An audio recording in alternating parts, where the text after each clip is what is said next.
الحمدللہ رب العالمین والصلاة والسلام علی سید الانبیاء والمرسلین وعلی آلہ واصحابہ اجمعین الی یوم الدین۔ الحمدللہ آج 14 اگست 2022 کو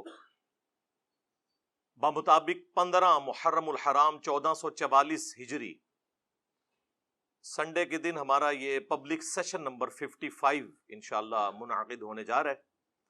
آج چونکہ یوم آزادی ہے تو اس حوالے سے میں کچھ تھوڑی بہت گفتگو شروع میں کر دوں ایک کرنٹ افیئر کے طور پر۔ آج الحمدللہ پاکستان کا 75 نمبر اینیورسری ہے آزادی کی۔ ویسے تو یوم آزادی آج 76 ہے لیکن سال جو ہیں وہ 75 ہوئے ہیں، کیونکہ 1947 والا جو 14 اگست تھا اگر اسے گنے تو 76 بنتے ہیں، سال 75 ہوئے ہیں۔ اسی کو ہم ڈائمنڈ جوبلی بھی کہتے ہیں۔ اس موقع کے اوپر بالخصوص پاکستانی قوم جو پاکستان میں ہے یا باہر کے ملکوں میں محنت مزدوری کرنے کے لیے گئے ہیں ان کو، اور بالعموم ہم پوری امت مسلمہ کو مبارکباد پیش کرتے ہیں، اور سب سے یہ ریکویسٹ کریں گے کہ اللہ کے حضور اس نعمت کا شکر ادا کریں۔ دیکھ لیں آپ ہمارے پڑوسی ملک انڈیا کے اندر مسلمانوں پہ کیا ظلم ہو رہا ہے۔ پہلے وہ ظلم صرف آکوپائڈ کشمیر تک تھا، لیکن اب تو جب سے یہ بدماش مودی حکومت آئی ہے اس کے بعد سے تو پورے ملک کے اندر مسلمانوں کا جینا دوبر کر دیا انہوں نے۔ اس کے علاوہ بھی جو آزادی ہمیں یہاں پہ حاصل ہے، خصوصاً مذہبی آزادی، یہ الگ بات ہے کہ مولویوں کا طبقہ یہاں پہ کافی مضبوط تھا، اس کی وجہ سے وہ اختلاف رائے برداشت نہیں کرتے تھے، لیکن اب کافی حد تک ان سب کا سافٹ ویئر اپ ڈیٹ ہو چکا ہے الحمدللہ۔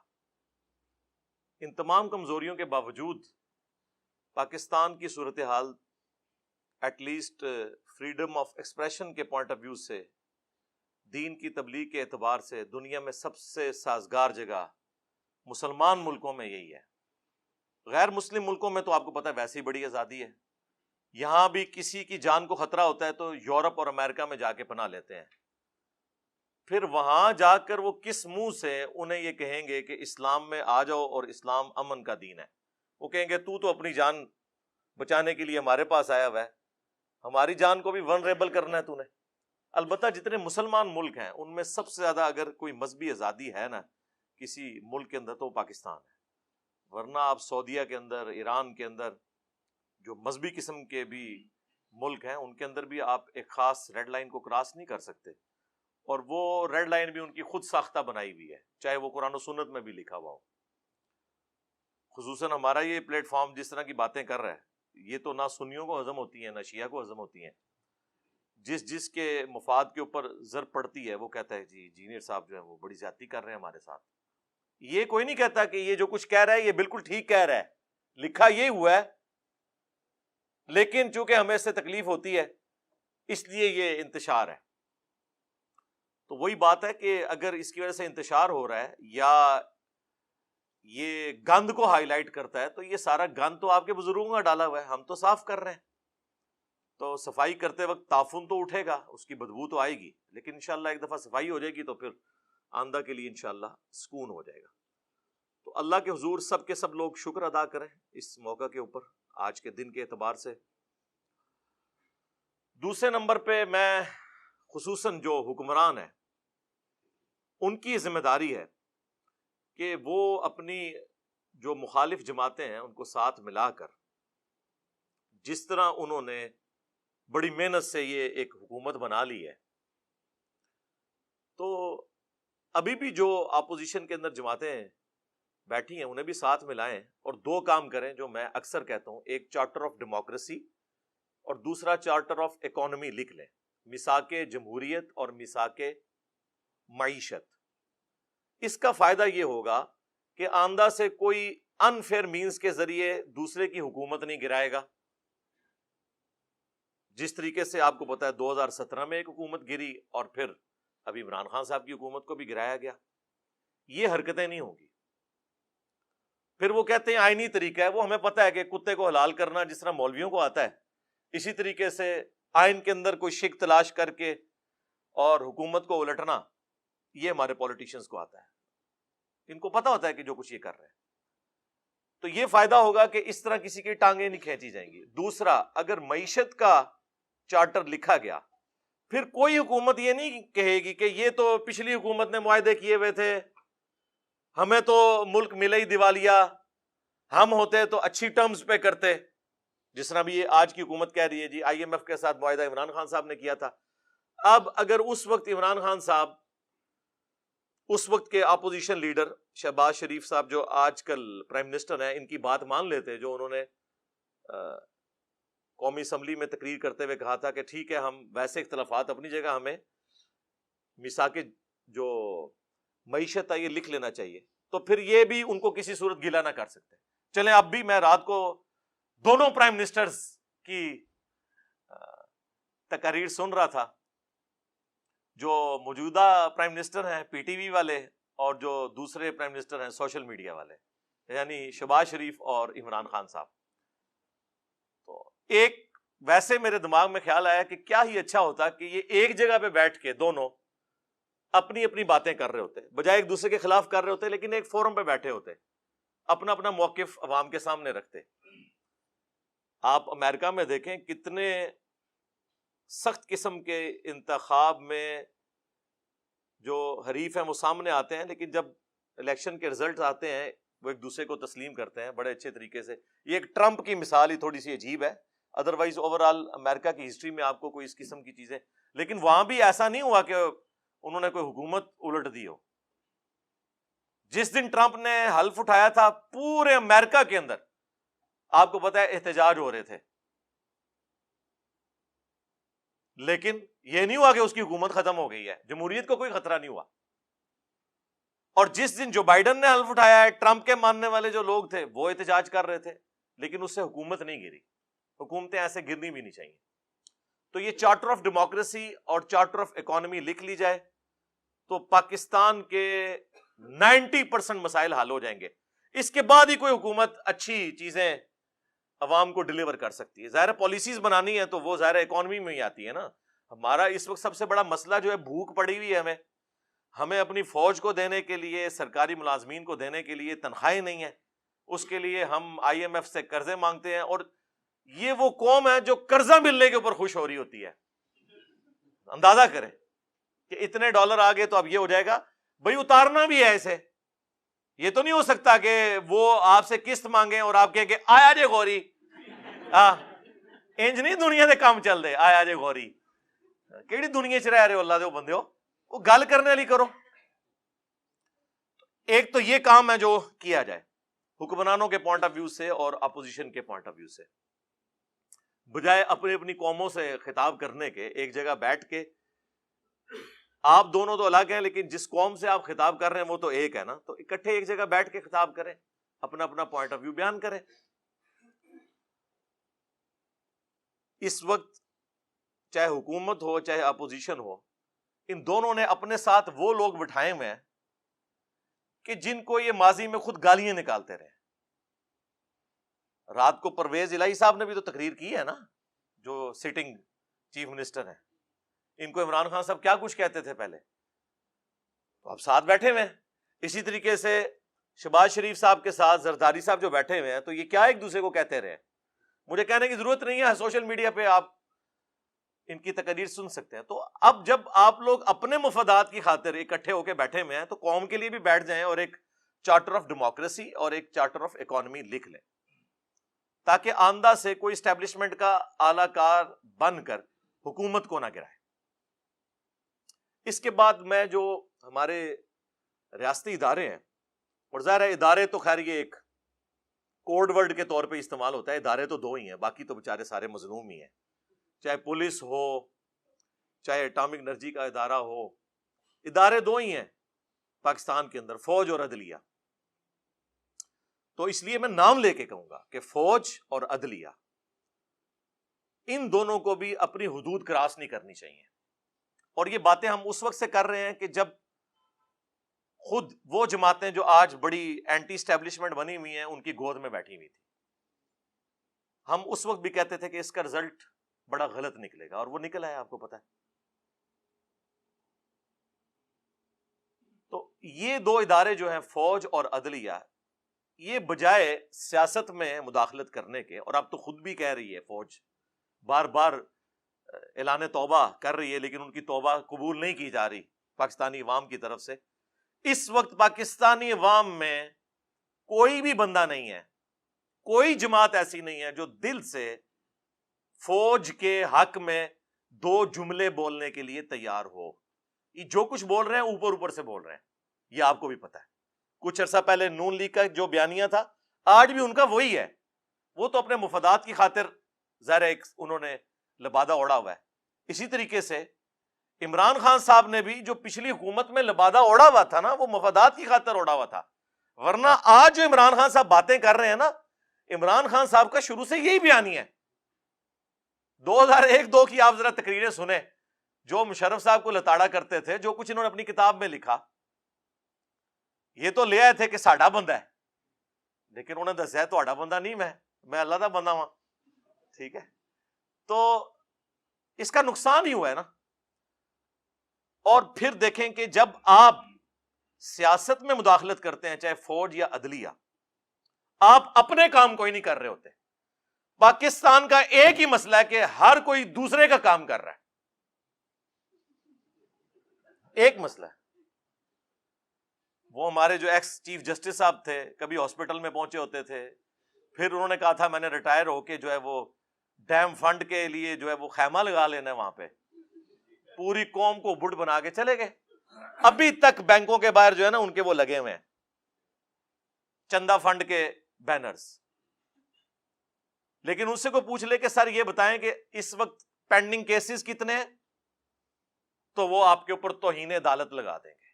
آپ کون ہوتے ہیں پوچھنے والے؟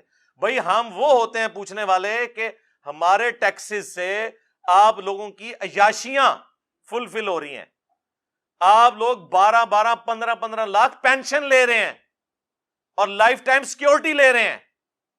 تنخواہیں اور پریویلیجز تو چھوڑ دیں، ہم بھی پوچھنے والے ہیں. آپ ملازم ہیں، ہم کوئی غلام ہیں؟ ہاں آپ غلام ہیں پاکستانی عوام کے. میں سرکاری ملازمت الحمدللہ 19 گریڈ میں نے ریٹائرمنٹ لی ہے. میں آج بھی کہتا ہوں ہم پاکستانی عوام کے غلام ہیں. بلکہ میرے آفس میں جب کوئی کہتا تھا نا ملک و قوم کی خدمت کریں، میں نے کہا یہ کون سا یار تماشا لگایا ہوا ہے ملک و قوم کی خدمت؟ جی اٹامک انرجی والے ملک و قوم کی خدمت کر رہے ہیں، مفت کر رہے ہو، تنخواہیں لے رہے ہو، گاڑیاں لی ہوئی ہیں، ہاؤس رینٹ لے رہے ہو، لائف ٹائم پینشن لوگے. یہ کون سی ملک و قوم کی خدمت ہو رہی ہے؟ یہ اسی طرح کی خدمت ہے جس طرح علماء کہہ رہے ہیں ہم دین کا کام کر رہے ہیں. چندوں پہ خدمت کون سی ہے؟ تنخواہ لے رہے ہو، یہ کون سی بات ہوئی؟ تو یہ اپنے کام نہیں کرتے. جس طرح عدلیہ کی پالیٹکس میں انوالومنٹ کی وجہ سے پاکستان میں کروڑوں لوگ افیکٹنگ ہیں، کیسز کے فیصلے نہیں ہو رہے، بندے مر جاتے ہیں جیل میں، بعد میں 22 سال بعد پتہ چلتا ہے بندہ بے قصور تھا. دادا کیس کرتا ہے اور پوتا اس گھر میں شفٹ ہوتا ہے، اور بعض اوقات وہ بھی نہیں ہوتا. میرے اپنے کچھ کیسز پینڈنگ پڑے ہوئے کئی سالوں سے بڑی عدالتوں کے اندر، چھوٹی تو چھوڑ دیں آپ. دوسری طرف فوج بھی جب پالیٹکس میں مداخلت کرے گی، میں اکثر سوچتا ہوں کہ پاکستان کی جو پولیٹیکل سچویشن ہے، خصوصاً کچھ عرصے سے جو عمران خان صاحب کو نکالے جانے کے بعد بنی ہوئی ہے، میں سوچ رہا تھا کہ ہماری جو فوج کی قیادت ہے، جو بڑے ہیں، وہ شام کے وقت جب بیٹھتے ہوں گے تو وہ اپنے کاموں کو سوچ رہے ہوں گے یا یہ پالیٹکس کو ڈسکس کر رہے ہوں گے؟ آپ کا کیا خیال ہے؟ ویسے بتائیں مجھے. ظاہر ہے ان کو یہی خطرہ ہوگا آج فلانے نے ساڑھے خلاف بیان دے دیتا، آج فلانے نے دے دیتا. ایسی صورتحال کے اندر جو اصل کام ہے فوج کا اور اداروں کا، وہ بیچارے کس حد تک کر سکیں گے؟ اور یہ بیچارے میں وہ خود ان کا اپنا بھی قصور ہے، میرے بیچارے کوئی نہیں نے. تو اس وقت دل سے کوئی جماعت بھی ان کے لیے ایک جملہ ہمدردی کا بولنے کے لیے تیار نہیں ہے، الٹا خلاف کمپین چلا رہے ہیں. یہ بھی جو کچھ آپ کو پتا ہے وہ ہیلی کاپٹر میں کچھ فوجی شہید ہوئے اور کس طرح پھر کمپین سوشل میڈیا کے اوپر چلی.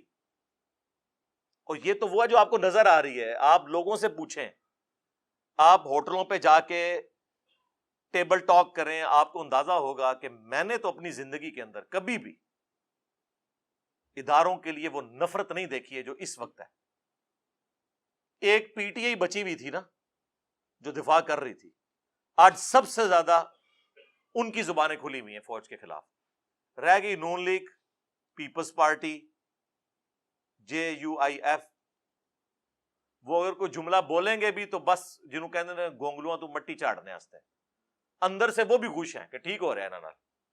ہاں, تو یہ ہے ملکوں کی تباہی کا آغاز کہ جب پاکستان کے ادارے پاکستان کی عوام کی نظر میں بے عزت ہو جائیں, بے توقیر ہو جائیں. آپ لوگ سمجھ رہے ہو شاید کسی کو وسوسہ آ جائے کہ ہم کوئی ان کے ایجنڈے کے اوپر بات کر رہے ہیں. نہیں میرے بھائی, ان کے ایجنڈے پہ بات کر رہے ہوں تو ہم مجرم عوام کو قرار دیں. ہم تو کہہ رہے ہیں یہ آپ کی ہوئی آگے آئی ہیں, عوام مجرم نہیں ہے. ہمیشہ بڑے اور لیڈرز مجرم ہوتے ہیں جس طرف عوام جاتی ہے. ان کی پالیسیز کا رزلٹ یہ نکلتا ہے. جس طرح ہم نے نان اسٹیٹ ایکٹر پال کے جو کچھ نکالا رزلٹ, FATF کی تلوار لٹکی, ٹھیک ہے جی, پھر جو کل تک ڈان لیگز تھی وہ پاکستان کی پالیسی بن گئی. تو سمجھ آئی نا کھا کے کہ ہاں یار یہ کام نہیں ہونا چاہیے, صرف فوج کا کام ہے. پھر ضرب عضب بھی, رد الفساد بھی, یہ ساری چیزیں ہوئی. اور اب جو ہے وہ DGISPR کی آدھی پریس کانفرنس یہ ہوتی ہے کہ ہمارا سیاست سے کوئی تعلق نہیں, ہمارا سیاست سے کوئی تعلق نہیں. سرکار یہ روزانہ 100 دفعہ آپ تسبیح کھینچے نا, 100 دفعہ, ہاں, اور 100 سال تک کھینچتے رہے, پھر بھی اس قوم کو یقین نہیں آنا جب تک پریکٹیکلی آپ اس کو امپلیمنٹ کر کے نہیں بتائیں گے. یہ ذہن میں رکھیے گا. اس طرح نہیں, جب تک آپ کچھ کر کے نہیں دکھائیں گے. اور پھر آج تو سوشل میڈیا اتنا پاورفل ہے کہ کسی کی کوئی بات چھپی بھی نہیں رہ سکتی.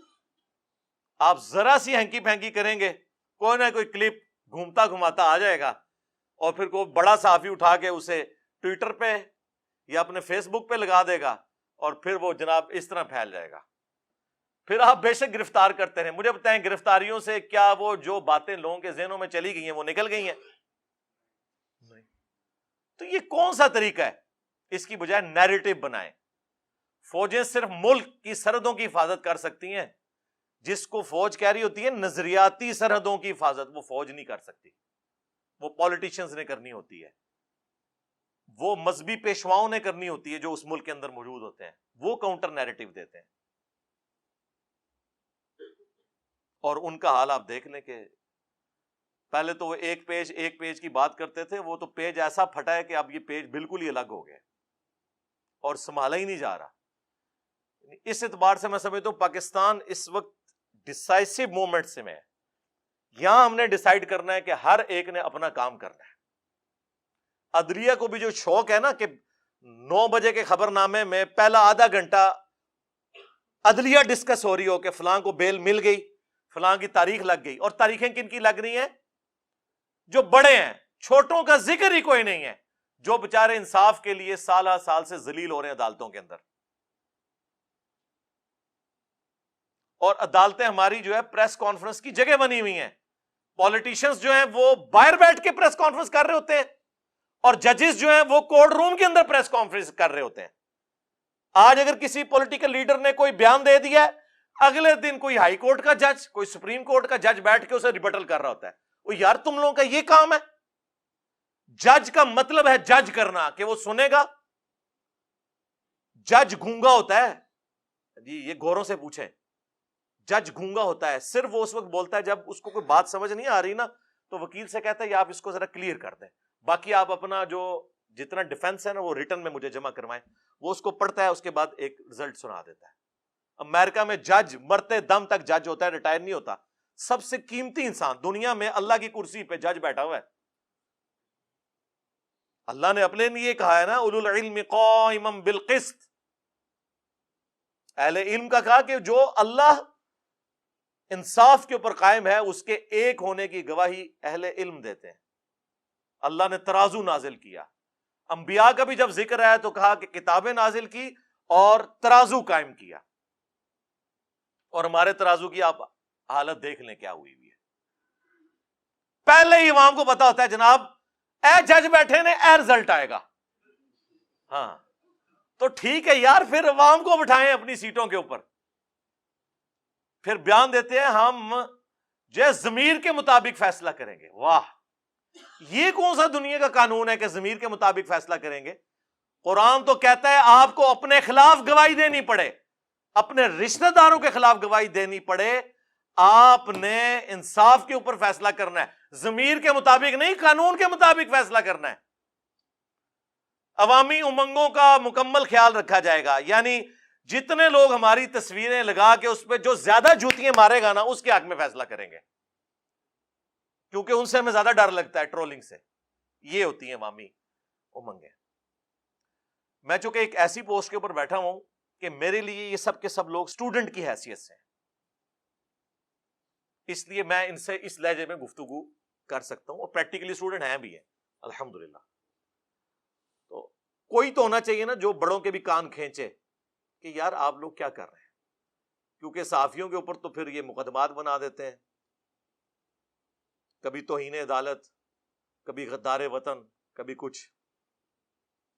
تو کم از کم جو نیوٹرل پلیٹ فارم سے ہیں, یہ نیوٹرل وہ والا نہیں, عمران خان صاحب والا نہیں, ان بائسڈ, جیسے اس لفظ کو بدنام کر دیا, ان بائسڈ کہنا چاہیے, غیر جانبدار. تو وہ لوگ کم از کم ان کو ہوش دلائیں کہ یار ہوش کے ناخن لیں.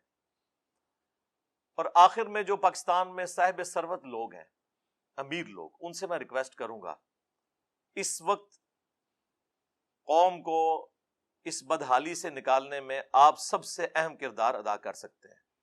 ہمارے جتنے بڑے بڑے پولیٹیشنز ہیں, پراپرٹی ڈیلرز ہیں, اور اس طریقے سے کاروباری لوگ ہیں جو اربوں ڈالرز کے مالک ہیں, کیا وہ ملک کو کنٹریبیوٹ نہیں کر سکتے؟ پھر اس کے اگینسٹ ایک آرگومنٹ آتا ہے کہ اگر وہ کہتے ہیں ہم نے ملک و قوم کے بیت المال میں کوئی پیسہ جمع کروایا تو پھر کوئی اور کھا جائے گا. ہم کب کہہ رہے ہیں کہ آپ پریزنٹ گورنمنٹ یا کسی بھی گورنمنٹ کے حوالے پیسہ کریں, آپ ملک کے اندر کاروبار جنریٹ کریں. دیکھیں, ایک شخص سے مجھے انتہائی شدید نوعیت کے اختلافات ہیں, ملک ریاض صاحب, بیریر ٹاؤن کے جو آنر ہیں, لیکن ایک بات ماننی پڑے گی, اس بندے کی وجہ سے پاکستان کے ملینز آف پیپل کے گھروں کے چولہے جل رہے ہیں. اس نے اسی ملک سے اکانومی کو چلا کے اتنا پیسہ جنریٹ کیا ہے. فاسٹ فوڈ میں آپ KFC, میکڈونلڈ, یہ آ کے یہاں پہ کمائی کر رہے ہیں نا. لوکل فاسٹ فوڈ تو آپ کا اس طرح کوئی کھڑا ہی نہیں ہو سکا. پراپرٹی کی فیلڈ میں بھی باہر کے لوگوں نے آگے کمائیاں کرنی تھی. اگر یہ بندہ نہ ہوتا, پھر اس کو دیکھا دیکھی ڈیفنس والوں نے اپنا DHAs لانچ کیے, آج ملک کی اکانومی انہی کی وجہ سے چل رہی ہے. انہوں نے بھی تو اسی ملک سے آپ کو سب کچھ جنریٹ کر کے بتایا, اور اس سے بڑھ کر باہر جو اوورسیز پاکستانی تھے انہیں اس بات پہ مجبور کیا کہ وہ اگر پاکستان نہیں بھی آتے تب بھی کم از کم پاکستان میں ایسی ہاؤسنگ سوسائٹیز موجود ہیں جہاں وہ اپنے مکان بنا سکتے ہیں, کبھی چھٹیاں گزارنے کے لیے آ سکتے ہیں. باقی مجھے بتائیں, یہ پاکستان میں جو عام شہروں کی حالت ہے رہنے والی, کراچی لے لیں, لاہور لے لیں, فیصل آباد لے لیں, صرف ایک اسلام آباد کچھ کہہ سکتے ہیں کہ بہتر ہے, وہ بھی بارش کے دنوں میں اس کا بھی پول کھل جاتا ہے. وہ تو نیچرل سلوپ پہ نہ ہو تو وہاں پہ بھی بری حالت ہوئی ہو, لیکن اس کے باوجود وہاں پہ بھی نالے جب ابلتے ہیں نا تو وہ پلوں کے اوپر سے جا رہے ہوتے ہیں. ظاہر نالے چھوٹے ہیں اور پیچھے سے پورا مارگلا ہلز کا پانی آتا ہے. میں تو F10 میں خود بھگتتا رہا ہوں نا, مجھے تو پتا ہے اس چیز کا. لیکن یہ دیکھیں اسی ملک سے سب کچھ کیا ہے نا. تو یہ جو صاحب ثروت لوگ ہیں ماشاءاللہ, انہوں نے کاروبار جنریٹ کیا, اور کاروبار جنریٹ کریں, یہاں لوگوں کو روزگار ملے, پلس وظیفے لگائیں ایسے بچوں کے جو پڑھ سکتے ہیں لیکن ان کے پاس پیسے نہیں ہیں. ان کی تعلیم کا خرچہ اٹھائیں. پاکستان میں ایک ذریعہ ہے پاورٹی سرکل سے غریب قوم کو نکالنے کا، وہ تعلیم ہے. ہم خود لوور مڈل کلاس ہیں، آج وہ لائف انجوائے کر رہے ہیں جو ہمارے باپ داداؤں نے سوچی بھی نہیں ہوئی تھی.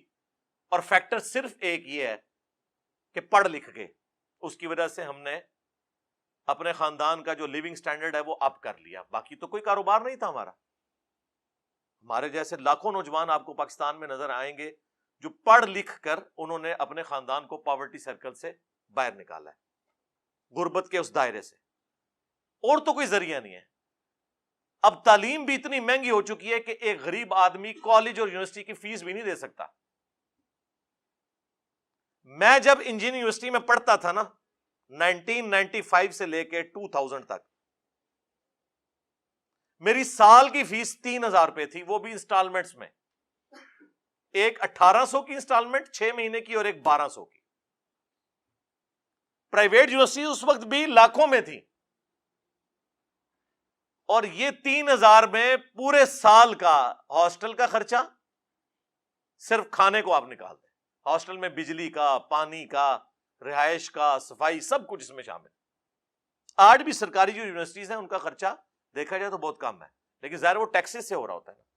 لیکن اگر آپ امیجن کریں کہ سرکاری یونیورسٹیز میں کتنے لوگوں کو داخلہ ملے گا، اتنا میرٹ ہائی ہو چکا ہے. تو پرائیویٹ یونیورسٹیز میں تو غریب آدمی تو اپنے بچوں کو پڑھا نہیں سکتا. تو ایٹ لیسٹ یہ صاحب ثروت لوگ جو ہیں وہ ان لوگوں کی تعلیم کا خرچہ اٹھائیں. پھر ایسی ٹریننگز دی جائیں خصوصاً کمپیوٹر کی فیلڈ میں. اب تو فری لانسنگ کا دور ہے. میں حیران ہوں کہ بنگلہ دیش میں 6 ملین لوگ، 60 لاکھ لوگ، بچے 20 سے 30 سال کی عمر کے، ان کا جو ذریعہ معاش ہے نا وہ فری لانسنگ ہے. ہنر سیکھا ہوا ہے، کمائی کر رہے ہیں. بنگلہ دیش دنیا میں دوسرے نمبر پہ آ گیا ہے فری لانسنگ کے پوائنٹ آف ویو سے، چائنا کے بعد. ہم کہتے تھے جناب غریب قوم ہے، اور کسی کو مثال دی جاتی تھی نا تو کہا جاتا تھا تیری 2 ٹکے کی بھی اوقات نہیں ہے. آج 2 ٹکے جو ہیں وہ پاکستان کے 4 روپے کے برابر ہیں، جو آپ 2 ٹکے کہا کرتے تھے. حالانکہ ان کے پاس ریسورسز بہت کم تھے. اچھا یہ میں کوئی جیلسی میں بات نہیں کر رہا، مجھے تو بڑی خوشی ہوتی ہے بنگلہ دیش ترقی کرے، پھلے پھولے، ہمیں خوشی ہوتی ہے کہ ٹھیک ہے یار، ایک غم تھا وہ ہم سے الگ ہوئے. لیکن جس طرح کبھی ماں باپ بھی یہ کہتے ہیں کہ یار ٹھیک ہے بچے ہم سے الگ ہو گئے مجبوراً، لیکن اپنے گھروں میں تو خوش ہے نا. ہمیں تو اس بات کی خوشی ہے، وہاں پہ بھی کروڑوں مسلمان رہ رہے ہیں. جب ہم الگ ہوئے تھے آبادی برابر تھی، بلکہ ان کی تھوڑی سی زیادہ تھی. آج دیکھیں جناب ماشاءاللہ یہاں تو بارے ہیں. یہ بھی تو بہت بڑا ایٹم بم ہے نا آبادی والا. اور کروڑوں کا ڈفرنس انہوں نے ڈال لیا ہے، کنٹرول کیا ہوا ہے. یہ کون سا طریقہ ہے جی امت میں اضافہ کرنا ہے؟ جی اس طرح کی امت جو نکھٹو قسم کی اضافہ کرنا ہے، تربیت کوئی نہیں کرنی ہے. یہ پتہ نہیں کس نے ان کو پڑھا دیا ہوا ہے. وہ آپ میرے فیملی پلاننگ کے اوپر جو میری ویڈیوز ہیں وہ دیکھ لیں، وہ آج ٹاپک پھر ایک الگ ہے. تو یہ کام کرنے کا ہے. پلس جو میں اکثر کہتا ہوں کہ جو امیر حضرات ہیں خصوصاً جو ڈیفنس میں بیریئر ٹاؤن کے اندر رہ رہے ہیں، جن کے ذاتی مکان ہیں، مہینے کی انکم ان کی 2 لاکھ روپے سے زیادہ ہے، ان کے لیے کوئی مشکل نہیں ہے کہ اپنے گھر کی چھت کے اوپر ایک سولر سسٹم لگا لیں. یہ میں نے بالکل اس طریقے سے، جیسے میں کہتا ہوں نا قرآن پاک آپ نے ترجمے سے پڑھنا ہے تاکہ آپ کے عقائد کی اصلاح ہو، یہ بھی میں نے لکیر بار بار پیٹنی ہے کہ یہ آپ زیادتی نہ کریں باقی قوم کے ساتھ کہ پاکستان میں 1 یونٹ آلموسٹ 35 سے 40 روپے کا بجلی کا بنتا ہے، جو گورنمنٹ آپ کو 15 سے 20 روپے، اب انہوں نے 24 روپے کر دیا ہے. ابھی بھی گورنمنٹ جو آپ کو بجلی کا یونٹ دیتی ہے نا، 10-15 روپے ہر یونٹ کے پیچھے صدقہ خیرات کے پیسے یعنی ٹیکسز کے پیسے وہ ڈال کے دیتی ہے. ایک امیر بندے کا یہ کام نہیں ہے کہ وہ صدقہ خیرات کے پیسوں سے بجلی لے. وہ تو افورڈ کر سکتا ہے نا یار. 10 kVA کا ایک سسٹم لگا لے اگر بڑا مکان ہے، چھوٹا مکان ہے 5 kVA کا ایک سسٹم لگا لے. آج کی ڈیٹ میں 14 اگست 2022 بمطابق 15 محرم 1444 ہجری آلموسٹ 10 سے 11 لاکھ روپے کا 5 KVA کا سسٹم لگ جاتا ہے. 25-30 سال کے لیے آپ بجلی سے بے فکر ہو جائیں. جس طرح آپ گھر میں بورنگ کروا کے گورنمنٹ کے پانی سے بے فکر ہو جاتے ہیں نا, یہ کریں. اور دوسری آپ کی کتنی بڑی کنٹریبیوشن ہوگی کہ اگر یہ سب لوگ, بلکہ میں تو کہوں گا کہ بیریا ٹاؤن اور ڈیفنس میں جہاں لوگ کروڑوں کے پلاٹس لے کے کروڑوں کی کنسٹرکشن کر رہے ہیں, اس میں مجھے بتائیں 10 لاکھ یا 20 لاکھ روپیہ تو اونٹ کے منہ میں زیر ہے. ان کو تو آفیشلی یہ ڈکلیئر کرنا چاہیے کہ یہاں پہ مکان وہی بنائے گا جو اپنا سولر سسٹم اپنا انسٹال کرے اوپر. اور میرے بھائی جو 1.5-2 کروڑ روپے کا پلاٹ لے رہا ہے وہ 10 لاکھ روپے کا سسٹم نہیں لگا سکتا. جس کے پاس 50 لاکھ روپے کی گاڑی ہے جو چند سالوں کے لیے, اور یہ ایک پوری جنریشن کے لیے 25-30 سال کے لیے ایک سولر سسٹم نہیں وہ لگا سکتا. لیکن وہ لوکل نہیں لگانا آپ نے, جو کمپنیاں گورنمنٹ کی طرف سے ہیں جس میں ریورس میٹرنگ بھی پھر آپ کو الاؤ ہوتی ہے, جو اوریجنل والی پلیٹس ہیں. وہ میں نے اب کسی کا نام نہیں لینا ورنہ پھر ایک آپ بالکل اسپیسیفک ہو جائیں گے. کافی ساری کمپنیز ہیں, وہ آپ دیکھ لیں گے یوٹیوب پہ, آپ کو اندازہ ہو جائے گا. تو یہ کام اگر کر لیں تو اب یہ سب جو ہمارا امیر طبقہ اور زیادہ بجلی بھی یہ یوز کرتا ہے. آپ کو پتا ہے پاکستان میں 35 سے 40% لوڈ جو ہے وہ اے سیوں کا ہے جی. اگر اے سی بند کر دیے جائے نا پاکستان سے تو بجلی زیادہ ہے ہمارے پاس گرمیوں میں. مجھے بتائیں چھوٹی سی دکان میں بھی ایئر کنڈیشن لگا ہوا ہے تو ایٹ لیسٹ 1.5 سے 2,000 واٹ تو لیتا ہے ایک انورٹر بھی. وہ تو پھر چل چل کے تھوڑا جا کے پھر بھی 700-800 پہ تو آتا ہے وہ. جتنے سرکاری بلڈنگز ہیں ان کے اوپر سولر لگے ہوئے ہوں, نہ وابڈا سے ان کو بجلی دی جائے. جناب آپ یوٹیوب پہ جا کے دیکھیں جن ملکوں میں سورج اتنا نکلتا بھی نہیں, پاکستان تو آئیڈیل جگہ ہے سولر کے پوائنٹ آف ویو سے. باقی جو ونڈ انرجی ہے اس کے اعتبار سے تو صرف ہمارے کوسٹل ایریاز ہی ہیں, پورے ملک میں ونڈ انرجی تو اس طرح جنریٹ نہیں ہو سکتی. لیکن سولر پاکستان میں 330 دن سورج نکلتا ہے. یہ خوش نصیب ترین جگہوں میں سے ہے سولر کے اعتبار سے. چائنا میں دیکھیں پورے پورے پہاڑ, جس طرح یہاں پہ آپ کو درخت جنگل نظر آتے ہیں نا, سولر پینلز کے ہیں. جھیلوں کے اوپر, سمندروں کے اوپر, پولوشن زیرو, انرجی پروڈیوس ہو رہی ہے. کوئی تیل جلانے کی ضرورت نہیں ہے آپ کو, کوئی شور نہیں, کوئی کچھ نہیں. تو یہ کام کریں, پابند کریں ہاؤسنگ سوسائٹیز والے کہ سولر سسٹم اپنا لگائیں اور بجلی ان کو نہ پرووائڈ کی جائے. وہ بجلی جھونپڑیوں میں رہنے والے غریب لوگ ان کو ملے اور ان کے لیے اور سستی کریں. اور یہ بار بار جو تیل کے آپ معاہدے کر رہے ہیں اس کی بجائے سولر سسٹم خریدیں. گورنمنٹ معاہدے کرے بڑی کمپنیوں کے ساتھ. تو اب بجائے یہ پلانٹ لگانے کے جی ہم نے فلاں جگہ جو ہے ایک فرنس آئل کا پلانٹ لگا لیا, فلاں جگہ ڈیزل پلانٹ لگا لیا, اس کی بجائے میرے بھائی پاکستان میں زمین تھوڑی ہے یار, اندازہ کرو بلوچستان پورا. اور میں حیران ہو رہا تھا بلوچستان میں کتنا سیلاب آیا ہوا ہے. جہاں پانی کی ایک ایک بوند کو لوگ ترستے ہیں وہاں سیلاب آئے ہوئے ہیں. ایک ڈیم نہیں ہم بنا سکتے, پانی نہیں ہم سٹور کر سکتے. یعنی بلوچستان کا سیلاب سن کے بڑی حیرانگی ہوتی ہے. اسی طریقے سے مجھے تو ایسی حیرانگی ہوتی ہے کہ کوئی مجھے بتائے نا کہ ملتان میں برف باری ہوئی ہے تو آپ حیران ہوں گے نا.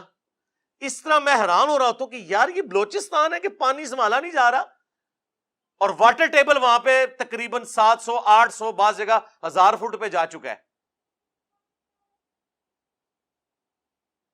پرانے طریقے چلتے آ رہے ہیں, انہی کو یوز کیا جائے. جو کنویں کھودے ہوئے یہ جتنے پانی ہیں ان کا رخ ان کنووں کی طرف کر دیں آپ تو زمین میں واٹر ٹیبل اوپر آ جائے گا. لوگوں نے پریکٹیکلی کر کے بتایا. ایک موسم کی بارشیں اگر آپ سٹور کر لیں نا, ایک علاقے کی, ایک گراؤنڈ کی, پورے علاقے کا واٹر ٹیبل اوپر آ جاتا ہے. جہاں سٹیڈیم بنے ہوئے ہیں بس اس کو ایک رخ دے دیں اور 2-4 جو کنویں ہیں ان تک پہنچا دیں, کنووں میں پانی ڈالیں, وہ نیچے خود بخود واٹر ٹیبل اوپر آ جائے گا. اسلام آباد میں آپ دیکھیں کئی جگہوں کے اوپر گرمیوں میں بالکل 300-400 فٹ پہ گیا ہوا تھا, جب بارشیں ہوئی ہیں وہ 70-80 فٹ پہ پانی آ گیا. اتنا پانی ہم ضائع کرتے ہیں. پھر جب انڈیا ہمارے خلاف مقدمہ کرتا ہے انٹرنیشنل عدالت میں جا کے تو ہم پھر چیختے ہیں کہ جناب وہ جو ہے نا جی ہمارے خلاف مقدمہ کر رہے ہیں، وہ کہتے ہیں یہ تو پانی استعمال نہیں کرتے تو یہ ضائع کرتے ہیں، ہم استعمال کریں گے. تو بجائے ان کا رونے کے کہ انہوں نے 22 ڈیم بنا لیے، ہم ڈیم بنائیں نا، ہم پانی سٹور کریں.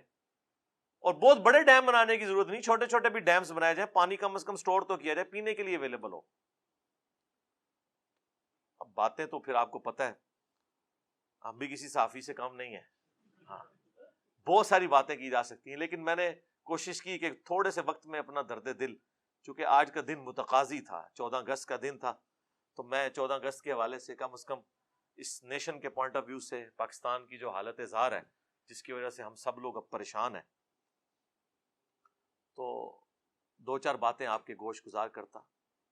سٹارٹ بھی میں نے اللہ تعالیٰ کے شکر سے کیا تھا، اینڈ پہ بھی اللہ کا شکر ادا کرتے ہیں، اللہ ہی کی طرف رجوع لاتے ہیں، اللہ سے دعا بھی کریں کہ اللہ تعالیٰ پوری امت مسلمہ بالعموم اور بالخصوص ملک پاکستان، اس میں رہنے والے لوگوں کی دین دنیا اور آخرت کی بہتری فرمائے.